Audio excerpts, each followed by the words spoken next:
Le bandiere di San Marco sventolano insieme a quelle della Catalogna nel giorno in cui a Roma va in scena la grande manifestazione leghista organizzata da Salvini contro il governo. A Padova il popolo degli indipendentisti veneti si è dato appuntamento al Palageox per la convention di presentazione del neonato Partito dei Veneti, formato da tutti quei movimenti che negli anni si sono sviluppati nel territorio e che hanno come obiettivo quello dell'autogoverno.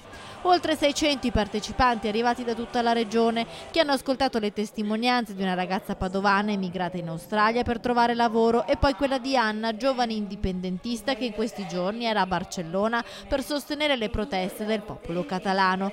E proprio il lavoro è stato uno dei temi al centro della discussione. I giovani non devono scappare all'estero per realizzarsi professionalmente e poi basta inquinamento dopo il caso PFAS che ha riguardato le province di Verona, Vicenza e la Bassa Padovana. Il riconoscimento inoltre della lingua veneta, questi i punti all'ordine del giorno. L'autogoverno che compare vicino al nuovo simbolo del Partito dei Veneti e la richiesta che il movimento intende fare allo Stato centrale in attesa che arrivino risposte al referendum per l'autonomia votato da oltre 2 milioni di veneti giusto 2 anni fa.